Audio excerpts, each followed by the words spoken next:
ಎರಡು ಪ್ರಕರಣಗಳು ದಾಖಲಾಗಿರುತ್ತೆ. ಶ್ರೀನಿವಾಸು ಮತ್ತೆ ಕೇಶವಮೂರ್ತಿನವರ ನೀಡಿರುವಂತಹ ದೂರಿನಲ್ಲಿ 29/26 ಮತ್ತೆ 30/26 ಈ ಒಂದು ಪ್ರಕರಣದಲ್ಲಿ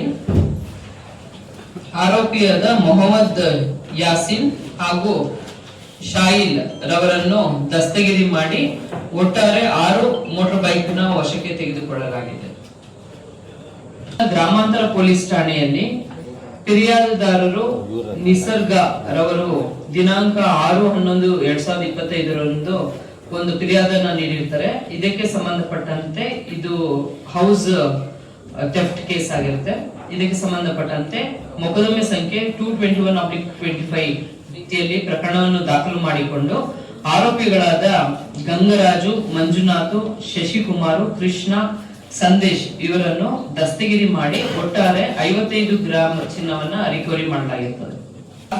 ಸೋಮಶೇಖರ್ ಮತ್ತು ಮುತ್ತಪ್ಪ ಕರಡಿ ಇವರಿಬ್ರು ವೆಹಿಕಲ್ ಸರ್ಪ್ರೈಸ್ ವೆಹಿಕಲ್ ಚೆಕ್ ಮಾಡಬೇಕಾದ್ರೆ ಒಬ್ರು ಗಾಡಿಯನ್ನ ತಳ್ಕೊಂಡು ಅವರು ತಪ್ಪಿಸ್ಕೊಳ್ಳೋಕೆ ಪ್ರಯತ್ನ ಪಡ್ತಾರೆ.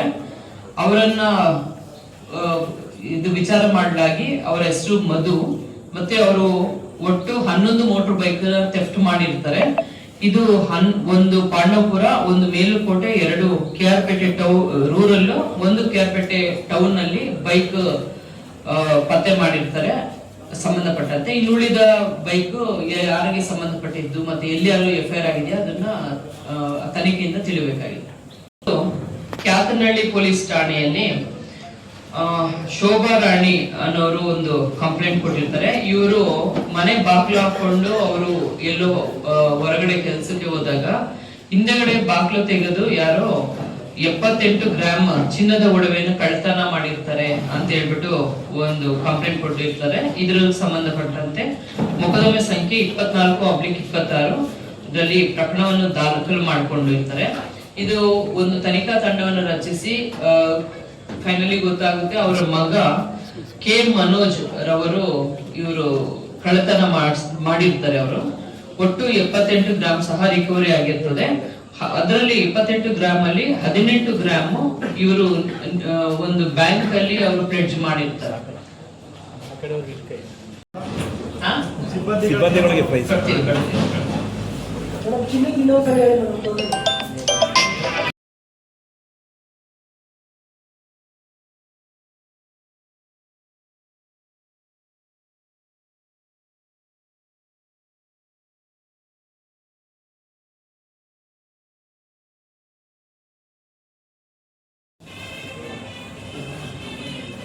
ಮದ್ದೂರು ಪಶ್ಚಿಮ ಪೊಲೀಸ್ ಠಾಣೆ ಮೊಕದ್ದಮೆ ಸಂಖ್ಯೆ 73/25 ಮತ್ತು ಮತ್ತೊಂದು 3/26 2 ಪ್ರಕರಣಗಳನ್ನ ಪತ್ತೆ ಹಚ್ಚಿರ್ತಾರೆ. ಇದರಲ್ಲಿ ಒಟ್ಟಾರೆಯಾಗಿ 950 ಗ್ರಾಂ ಬೆಳ್ಳಿ, ಬೆಲೆ ಅಂದಾಜು 1.5 ಲಕ್ಷದಷ್ಟು ಅಂದಾಜು ಬೆಲೆ ಬಾಳುವ ಆಭರಣಗಳನ್ನ ವಶಕ್ಕೆ ಪಡೆಯಲಾಗಿರ್ತದೆ. ಚಿನ್ನ 1 ಕೆಜಿ 484 ಗ್ರಾಂ ಚಿನ್ನ, 950 ಗ್ರಾಂ ಬೆಳ್ಳಿ, 26 ಬೈಕು ಮತ್ತು ನಗದು 30,000 ಒಟ್ಟು 28 ಜನ ಆರೋಪಿಗಳನ್ನ ದಸ್ತಗಿರಿ ಮಾಡಲಾಗಿರುತ್ತೆ.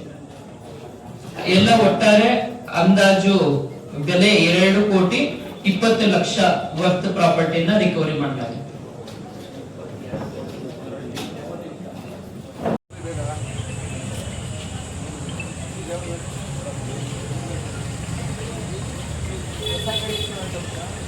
ಏಯ್ ಬರ ಉಮೇಶ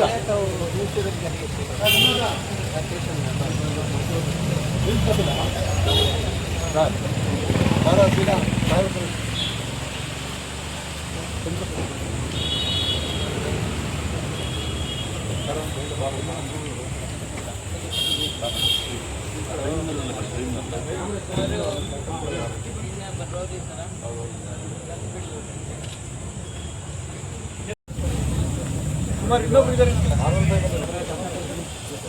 ಹಿಂದೆ ಬಾ